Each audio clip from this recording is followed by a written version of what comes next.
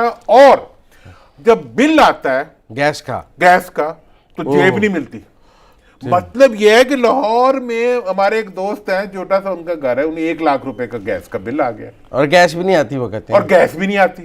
مطلب ہمارے گھر میں آپ گیس جو ہے وہ بس دیکھنے کے لیے آتی ہے، ہم کہتے ہیں یار کوئی کمپریسر نہیں لگانا، کچھ نہیں لگانا، تو بس پھر ہم دیکھتے رہتے ہیں، ساتھ ایک اس کا ایل پی جی کا سلنڈر بھی رکھا ہوا ہے۔ مطلب یہ ہے کہ ایسی سچویشن میں کہ جب آپ عوام کو فیسلٹیز بھی نہیں دے رہے، اور اس کے ساتھ ساتھ آپ یہ دیکھیں کہ انڈسٹری کا آپ کتنا نقصان ہو رہا ہے اس کی وجہ سے، آپ کیا چیز ایکسپورٹ کریں گے؟ پنجاب میں بھی بہت برا حال ہے گیس سی این جی اور گیس کا، یہ اچھا اب مطلب کیونکہ پنجاب سے نکلتی نہیں ہے لیکن سندھ سے نکلتی ہے، سندھ والے کہتے ہیں ہمیں ملتی نہیں ہے، پنجاب کو تو بالکل ہی نہیں ملتی ہے۔ جی پنجاب کا تو اب بعض تو لوگ یہ کہتے ہیں کہ جی دسمبر سے پورے اسٹیشنز ہی بند ہیں، مطلب میرا تو خیال ہے پنجاب کے 70-80% جو سی این جی اسٹیشن ہیں وہ ویسے ہی ایلیمینیٹ ہو گئے ہیں، وہ پیٹرول پمپس میں کنورٹ ہو گئے ہیں۔ اس ساری صورتحال کے اندر اس وقت حکومت کو نظر آنا چاہیے کہ یہ سردیاں بہت مس مینج رہی ہے، سردیوں میں دیکھیں گیس اب ہوا کیا کہ آپ کا وہاں سے آیا جہاز ایل این جی کا، ایل این جی کے بارے میں عوام کو ہم بتا دیں کہ ایل این جی جو ہے وہ جو لیکوڈ نیچرل گیس ہوتی ہے، یہ جو عام سوئی گیس جسے ہم کہتے ہیں، اس کو دبا کے اس کو لیکوڈ بنا کے اس کو بڑے جہازوں میں بند کر کے اس کو لوگ ایکسپورٹ کرتے ہیں۔ پاکستان نے وہ ڈیل کی ہوئی تھی، اور اس کے لیے اسپیشل ٹرمینل بنائے گئے تھے کراچی میں، جہاں آ کے جہاز لگتا تھا اور اس سے گیس پائپ میں جاتی تھی، اور وہ پائپ پھر پورے ملک کے اندر اس گیس کو لے جاتا تھا۔ جو انہیرنٹ کمی تھی گھر کے اندر گیس پیدا ہونے کی، اس کو ہم اس کے ذریعے پورا کر رہے تھے۔ وہ جب گیس کا ایک جہاز آیا تو آپ کے ایک صاحب نے اس کو واپس کر دیا، اور انہوں نے کہا جی کہ کیوں واپس کیا؟ انہوں نے کہا جی اس ڈیل کے بارے میں اعتراض کیا گیا تھا، اس لیے ہم نے اس کو واپس کر دیا، ہم نے نیب میں تو نہیں اور جانا۔ بعد میں 3 چکر لگائے ہیں قطر کے۔ اچھا اس کے بعد پھر خان صاحب بھی گئے قطر، باقی بھی گئے قطر، کوئی ڈیل ہونے لگتی ہے تو قطر ہاں کر دیتا ہے، کوئی ڈیل نہیں ہو رہی ہوتی تو قطر نہ کر دیتا ہے۔ اب قطر جو ہے اب قطری خط بھی ہے اور قطری پھر باقی چیزیں بھی ہیں، تو اب اسی صورتحال میں ہاں سعید غنی صاحب ہمارے ساتھ سندھ سے موجود ہیں۔ سعید غنی صاحب، السلام علیکم سعید غنی صاحب۔ جی وعلیکم السلام۔ سعید غنی صاحب، محمد علی دورانی صاحب بھی میرے ساتھ سیٹ پہ موجود ہیں، میں مزمل سرور ہوں۔ جی جناب۔ سعید غنی صاحب، یہ سندھ میں گیس پہ وزیر اعلیٰ نے پرائم منسٹر کو خط بھی لکھا ہے، کیا ہم بات کر رہے ہیں سندھ میں گیس کی کمی پر؟ کیا ایگزیکٹ صورتحال ہے اور کیوں یہ خط لکھنے کی نوبت پیش آئی؟ جی ایک تو یہ پہلی مرتبہ ہم نے خط نہیں لکھا، اس سے پہلے بھی یہ اس طرح کی صورتحال پیدا ہوتی رہی ہے، لیکن 1 مہینہ قبل بھی پورے صوبہ سندھ میں گیس کی بہت قلت تھی، اور اس وقت ہم نے احتجاجی مظاہرے بھی کیے، اسمبلی نے قرارداد بھی پاس کی، اور اس کے بعد جو وفاقی وزیر ہیں وہ کراچی آئے بھی اور انہوں نے یقین دہانی بھی کرائی کہ 1 آدھ دن میں وہ شارٹیج ٹھیک ہو جائے گی، لیکن خیر 1 آدھ دن میں تو نہیں ہوئی، کچھ عرصے بعد کچھ تھوڑی سی بہتری آئی ضرور، لیکن اب پھر پچھلے کئی دنوں سے پورے صوبہ سندھ میں خاص طور پہ کراچی میں گیس کی بہت قلت ہے، جس کی وجہ سے جو عام لوگ ہیں وہ بھی متاثر ہیں، ہماری جو انڈسٹریز ہیں وہ بھی متاثر ہیں۔ جو بات ایک عام طور پہ کہی جاتی ہے پورے ملک میں گیس کی قلت ہے، بالکل ہم اس بات کو سمجھتے بھی ہیں، لیکن جب آئین کا آرٹیکل 158 یہ کہتا ہے کہ جس صوبے سے گیس نکلے گی اس پر پہلا حق اس کا ہوگا، اور اس کے بعد وہ گیس کسی اور علاقے کے لیے استعمال ہو سکتی ہے۔ اس وقت صوبہ سندھ سے 2700 سے لے کے 3000 MMTF گیس نکلتی ہے، اور ہماری جو ضرورت ہے وہ 1500 ہے۔ ہمیں اگر 1500 دے دیا جائے تو ہماری ضرورت پوری ہو جاتی ہے، لیکن اس وقت صوبہ سندھ کو جو گیس دی جا رہی ہے وہ 1200 سے بھی کم ہے۔ ہم نے اگر ہم یہ بھی چاہیں کہنا کہ جی ہمیں 2700 2800 2900 جتنی نکلتی ہے وہ سب ہمیں دے دیں، ہم ضرورت اپنی ہماری ضروریات اتنی ہے تو ہم وہ بھی کھپت اس کی کر سکتے ہیں، اس لیے کہ ہمارے یہاں بھی CNG اسٹیشنز بند ہوتے ہیں، ہمارے یہاں بھی اگر گیس پوری ملے تو ہمارے یہاں لوگوں کو بجلی سستی مل سکتی ہے، ہماری انڈسٹریز جو ہیں وہ سستی پروڈکشن دے سکتی ہیں، لیکن ہم سمجھتے ہیں کہ پورے ملک میں چونکہ گیس کی صورتحال ٹھیک نہیں ہے، اس لیے ہماری جو جینون ضرورت ہے وہ 1500 ہے، ہم اتنی لے لیں، باقی اب باقی یہ پچھلے سال بھی یہ کمی ایسے ہی تھی یا یہ اسی سال ہوئی ہے؟ نہیں، اس دفعہ زیادہ ہے۔ دیکھیں پہلے بھی یہ ہوتا رہا ہے، نواز شریف جب تھے اس وقت بھی صورتحال ہوئی تھی لیکن اتنی زیادہ خراب نہیں تھی، اور 1 مہینہ 1.5 مہینہ پہلے بھی جو میں نے آپ کو بتایا کہ صورتحال بہت خراب ہوئی تھی اور اس وقت وزیر نے کہا تھا کہ یہ ٹھیک ہو جائے گا، لیکن اس کے بعد بجائے اس کے کہ آج صورتحال مزید بہتر ہو وہ زیادہ خراب ہو گئی ہے۔ ہم صرف آئین پر عملداری کی بات کر رہے ہیں، اس کی جو اسپرٹ ہے اس کو ہم یقینی بنانے کی بات۔ ٹھیک، بہت شکریہ سعید غنی صاحب۔ غنی صاحب آپ والی بات ہی انہوں نے کی کہ پہلے فگرز بھی آپ والے ہی دیے اور انہوں نے کہا کہ ہم سے وہاں پہلے سندھ کو ملنی چاہیے، تو سیم ہی بات تھی، لیکن میرا خیال ہے کچھ گورنمنٹ کے لیکن اس میں یہ بھی میرا خیال ہے کہ ہاں اس پہ واپس آ کے بات کرتے، لیکن یہ ضروری تھا کہ مطلب کیوں ہو رہی ہے یہ کمی، کیوں کمی ہو رہی ہے، پورے خط لکھنے کے بجائے یہ بھی بتانا چاہیے عوام کیوں ہو رہی ہے۔ بریک پہ لیتے ہیں، بریک سے واپس آتے ہیں تو بات کرتے ہیں، آپ ہمارے ساتھ رہیے۔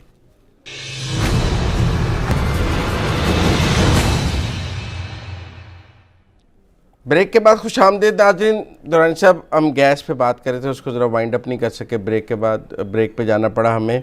آپ نے سعید غنی صاحب کی بھی بات سنی، کچھ پرائم منسٹر نے بھی انکوائری کا حکم دیا، کیا ہے؟ دیکھیں جناب، پرائم منسٹر صاحب نے انکوائری کا حکم دیا، اس کی رپورٹ ابھی تک عوام کے سامنے نہیں آئی۔ یہاں JIT بنتی ہے، انکوائری ہوتی ہے، اس پہ وہ اسٹینڈنگ گروپ بنتا ہے، وہ بنتا ہے، عوام کے مسئلے کے اوپر کسی کے اوپر رپورٹ نہیں آتی۔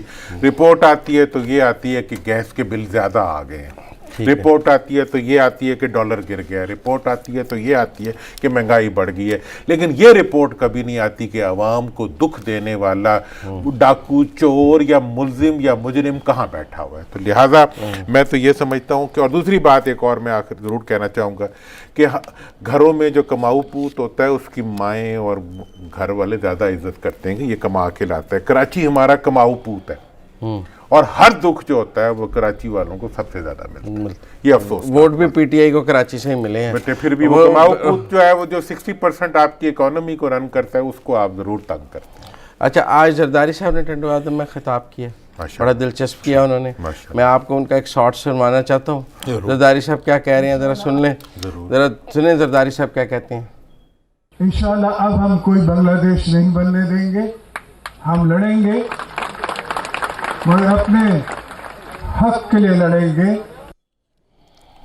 وہ کہتے ہیں آپ نہیں کوئی بنگلہ دیش بننے دیں گے۔ دیکھیں بڑی پہلے انہوں نے پاکستان کھپے کی بات کی، اب وہ کہہ رہے ہیں ہم کوئی بنگلہ دیش نہیں بننے دیں گے۔ میں اس کے اوپر ایک ناسٹی سا کامنٹ کرنا چاہتا ہوں۔ اچھا، ناسٹی سا کامنٹ کرنا چاہتے ہیں۔ بنگلہ دیش بنانے کے لیے بھٹو کی ضرورت ہے، زرداری بنگلہ دیش نہیں بنا سکتے۔ اچھا، اور دوسری بات، لڑنے کے لیے بھی کسی بھٹو کی ضرورت ہے، زرداری نہیں لڑ سکتے۔ اچھا، ہاں، کیونکہ یہ مال سے جنگ نہیں ہو سکتی، یہ جنگ جو ہے یہ جذبے سے، جنون سے اور جوش سے ہوتی ہے، ٹھیک ہے؟ اور اس سچویشن کے اندر میں زرداری صاحب سے یہ کہتا ہوں کہ یہ جو ایٹ این اینگل رکھ کے بات کرنا ہوتا ہے، ایٹ این اینگل دھمکی دینا، بنگلہ دیش کو آپ کیوں اس وقت یاد کر کے ہمارے بھی دکھ چھیڑنا چاہتے ہیں، اور آپ کے اوپر بھی پھر کچھ الزامات آ جائیں گے، آپ کے جن کا آپ کھٹی کھا رہے ہیں ان کے اوپر بھی الزامات آ جائیں گے، اس لیے آپ دھمکیاں نہ دیں، آپ مال دیں۔ دوسری بات یہ ہے کہ آپ وہ جو گواہ ہے وہ آگے انٹرپول سے، ہاں، مطلب یہ ہے کہ آپ اس ملک کو لوٹنے کے اسباب کو ختم کریں، آپ جو ہے اس ملک کی ترقی کے اندر کوئی کردار ادا کریں، اور دوسری بات یہ ہے کہ اگر آپ نے یہی بتانا ہے عوام کو کہ جناب اب آپ کا اس وقت بنگلہ دیش نہیں بننے دیں گے، کہنے سے کیا مراد ہے کہ ہم بنگلہ دیش بنا بھی سکتے ہیں، انڈائریکٹ تو بات یہی ہے نا۔ اب یہ بات کرنا ایک ہلکی بات ہے، آپ کو اس ملک نے سب کچھ دیا ہے. پھر وہ کہتے ہیں میں سندھی میں تقریر اس لیے نہیں کرتا کہ اسلام آباد والوں کو اب مطلب یہ ہے کہ اگر اسلام آباد والوں کو دیتے ہیں, آپ کے چھپے ہوئے اکاؤنٹس نکل رہے ہیں, اس ملک کے اندر لوٹ مار کے اسباب تک پہنچنے کی کوشش کی جا رہی ہے. ویسے اس سارے تناظر میں نا آپ نے پروگرام کے شروع میں مجھے بتایا کہ امریکہ والے بہت ان تھے این آر او میں. آج کل بلاول صاحب بھی وہی امریکہ میں ویسی ملاقاتیں کر رہے ہیں جیسی بے نظیر نے این آر او سے پہلے کی تھی, جس کتاب کا ہم نے پورا میری تو وہ کہتے ہیں نا جی کہ وہ مطلب اس کے اندر ساری سچویشن کے اندر میں یہ کہنا چاہتا ہوں کہ نہ امریکہ اور نہ برطانیہ نہ کوئی اور ملک آپ کو اس ملک کے عوام کی نظروں میں باعزت نہیں بنا سکتا. آپ کو اگر اس ملک کی نظر عوام کی نظروں میں بے عزت بننا ہے تو آپ کو جاگتے رہنا پڑے گا, اور جاگنے کے ساتھ ساتھ آپ کو اس ملک کے آپ مجھے کہہ رہے تھے اس کے لیے جو ہے اس ملک کے عوام کے میں جاگ رہا ہوں, آپ کو کچھ کرنا پڑے گا. ہم یہ چاہتے ہیں کہ جناب ہم امریکہ کے پاؤں چاٹ کے, ٹھیک ہے نا جی, ہم جو ہے وہ دوسری غیروں کے آگے جو ہے اپنا سب کچھ نیلام کر کے اس ملک کی حکمرانی خرید لیں. کاش کہ اس ملک میں وہ دن بھی آئے کہ جب ویسے بلاول کے اس امریکی دورے کا فائدہ ہوگا بینک اکاؤنٹس میں. دیکھیں جی فائدہ تو بینک اکاؤنٹس میں کیا ہونا, ابھی تک تو فائدہ ہی چل رہا ہے. لٹیروں کو ابھی تک تو کسی نے ہاتھ نہیں ڈالا, نہ مال مزروکہ بڑھیا. چلیں آج کے لیے ہم امید سے ہیں, لیکن ہم امید اس وقت یقین میں بدلے گی جب کچھ نظر آئے گا. ناظرین آج تک کے لیے اتنا ہی. اپنے میزبان مزمل سروردی کو پروگرام پبلک اوپینین سے اجازت دیجیے. اللہ حافظ.